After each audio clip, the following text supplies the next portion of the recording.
সুমির ব্লগে সবাইকে স্বাগত জানিয়ে শুরু করছি আজকের একটি ব্লগ। তো কেমন আছেন সবাই? আমি তো আছি মোটামুটি ভালোই। আর এর আগের ব্লগে তো দেখেইছেন কাল আমি বাড়ি এসেছি, আর আজ শ্বশুর বাড়িতে আমার প্রথম দিন। সকাল সকাল ঘুম থেকে উঠেছি, উঠে সব কাজ টাজ করে চলে এসেছি ঘরে। এখন চলে যাব রান্নাঘরে।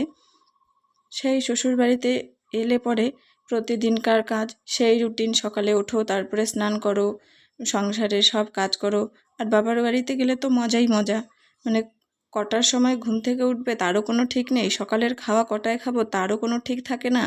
বাড়ির সবাই চিল্লাতে থাকে খেয়ে নে বলে। কিন্তু এখানে তো আর সেটা হবে না। নিজের ইচ্ছা মতো সব কাজ করে তারপর খাওয়া দাওয়া করে নিতে হবে। রান্নাবান্না কমপ্লিট করে এই কয়দিন মেলাতে যে জামা কাপড়গুলো পরে গিয়েছিলাম এসে সেগুলো ধুয়ে দিলাম, কারণ সেখানে তো আর ধুতে পারিনি। দেখেইছেন বৃষ্টি বৃষ্টি ছিল, আর এসেছিও সকালবেলা, তাই আর ধোয়ার কোনো টাইমই পাইনি। তাই বাড়িতে এসে সেগুলো আগে পরিষ্কার করে নিলাম। আর অনেকগুলো জামা কাপড়, কারণ 3-4 দিন ছিলাম, মাঝে কয়েকটা ধুয়েছিলাম মেয়ের জামা কাপড়, আর যেগুলো পরিষ্কার ছিল না সেগুলোই আজ পরিষ্কার করে নিয়েছি।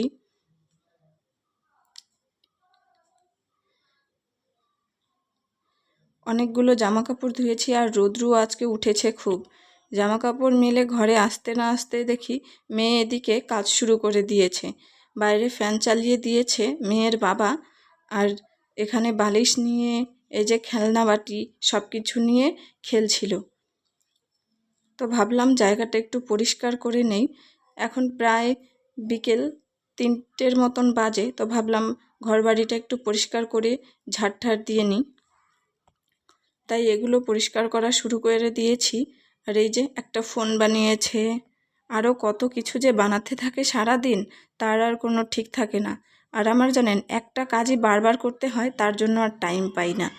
এই যে দেখুন একটা ফোন বানিয়েছে, একটা লিপস্টিক বানিয়েছে, একটা বল, আর এই টেডি বিয়ারটার তো অবস্থাই খারাপ করে দিয়েছে। এর চোখ মুখ নাক কিছুই আর নেই, সব কিছু এর শেষ।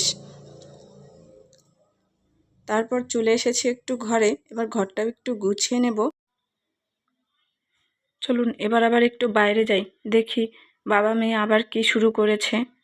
বাইরে এসে দেখি বাবা মেয়ের তো কোনো খবর নেই, কিন্তু দেখুন কি সুন্দর একটা বাছুর এখানে শুয়ে আছে। আমাদের এখানে যেহেতু একটা বেলগাছ আর হর্তকি গাছ আছে, তাই না আমাদের ঘরের সামনেটা খুব ঠান্ডা, তো তার জন্যই উনি বারবার এসে এখানে শুয়ে থাকছে।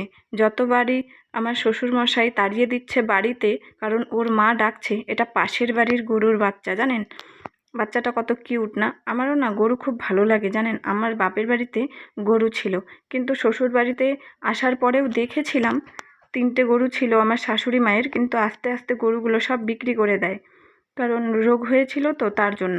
আর এই বাচ্চাটাকে দেখে খুব ভালো লাগছে আমার, কি সুন্দর না।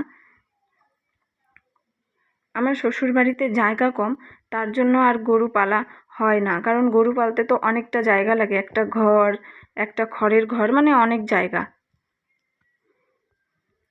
এর মধ্যে দেখি আমার বর আবার আলু কাবলি বানিয়ে নিয়ে এসেছে। সকালে আলু আর ছোলা সিদ্ধ করে রেখেছিলাম, আর এখন যেহেতু বিকেল তো একটু ভালোই লাগলো।